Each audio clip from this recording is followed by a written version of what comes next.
Good morning, everyone. It's nice to be here again. Anyway, this morning I'm not doing it alone. I'm doing it my special Ogoluwa day. Can you see? Beautiful, handsome, good-looking boy. Okay, so in the last video I dropped, I've been seeing a lot of reactions and questions and comments and what have you, and I think I'm really impressed. It shows that as a country, as people, we are ready for knowledge, we are ready for information.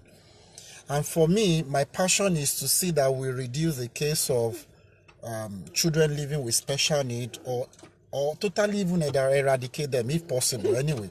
Because it's not my desire that we should see or have any child, living with special type of need and whatever. So anyway, it's God. So this live video is intentional so that we can, if possible, if you have a question, you can send it and then so that we can address it immediately and then you can learn and then move forward from there. But please, most importantly, let's ensure that we are sharing this video to people. We are doing it intentionally so that we can reduce these high cases of special need children in our country. Information, they say, is powerful. Now, in the last video, I spoke about G6PD, which I told you, for me, I discovered that it was one of the cause, that led to, I can't say for other people, but for me, one of the things that I felt and I knew, based on research and everything that we have done, led to the spike in the jaundice and eventually led to cerebral palsy for my son. But of course, as a parent who is having such a child, at a very early stage, I had done all necessary research by book. And physically, I was saying that I was implementing everything I was learning, I was acquiring, and then being innovative about it. And that's why we're able to get a very fine result, by God's grace as well. Knowledge, they say, is powerful. Now, you see, this G6PD that we're talking about is not widely known. It's not that it's not widely known to the advanced country, in their medical, but here in Nigeria, is underspoken, is underestimated, is really not being, spoken about. So that's why we are trying to just, bring it to the fore so that people can see it as a subject matter and begin to talk about it and begin to research about it and begin to know more about it. So this G6PD, like I said, if you don't know that your child is deficient in this G6PD, it can further complicate their issues. For example, there are certain things that trigger this G6PD. This G6PD, like I said, is on the red blood cell. It is what determines the functionality of this red blood cell. Red blood cell primarily is meant to carry oxygen, transport oxygen all around the body. And not just only oxygen, also nutrients. Now, the formation of these red blood cells, if this G6PD is deficient, their formation becomes troublesome for them to get formed well. And when they are also not formed well, they can't live long well. So each red blood cell has a lifespan in our body.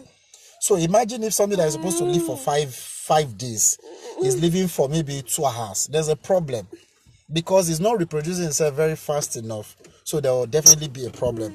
But today, what I just basically want to put on the fore or put on the table today is those things we need to avoid so that we don't complicate these children's issue further. Number one, there are certain antibiotics that contain certain chemicals that are not good for children or anybody that has this G6PD deficiency in their system. Also, some malaria drugs, there are some components in them also that triggers it. So when it triggers, it leads to crisis for them or for anybody that has it. Now, you people, especially Yoruba, when you go to those Yalagbo, they put camphor or those molten balls. They are not good though. They are not good for these children. Stop using them. It causes more injury and more harm for them. Fava beans. There's something called fava beans. It causes wahala for them too. Naphthalene molten balls also causes wahala for them. Blueberries causes wahala for them. Anything that has sulfur causes a lot of problem for them as well. So please, you can research and know more about this thing called GCSPD. It's very, very, very important. I know what I'm saying. The knowledge of this GCSPD had helped us to avoid a lot of issues. It had helped us. It has saved us from exposing our child to unnecessary problem or crisis. So please, I strongly advise that you read more about this thing called GCSPD deficiency and pick it up. The one that is relevant to you, use. The one that is not relevant to you, in fact, there's a chart. It's like, my child, anywhere we are going to, we go with that thing, so that people can understand us very, very well. That's the truth. Because if they perceive some of all these things, it causes more damages to them. So when we show them, see, these are the things my child needs to avoid, these are the things my child do not need to avoid, those people will quickly adjust. That's a fact. So it's a way of also, securing their safety, their social safetiness. So please, this GCSPD, if we can know so much about it as parents and intending parents, it will save us from having children with special need, of having children with cerebral palsy. It is very, very, very, very important and essential. GCSPD deficiency is real. It exists in our systems. Some people, they have it. But today, I am not going to be talking more about the GCSPD other than the things that can trigger it in your system. I have said it and I'm still saying it. Please, number one, read more about it. Google. Thank God for information now. Information is available. Thank God for internet. Data is available. Google it. GCSPD. Read more about it. And of course, it also triggers the jaundice that we said usually leads to a lot of complication for these children.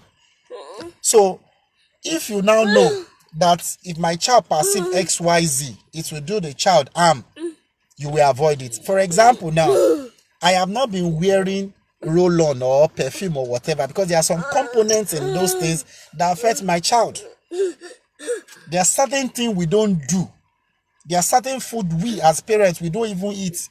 Do you know that suya pepper contains certain things that can also trigger this GCSPD in their system also?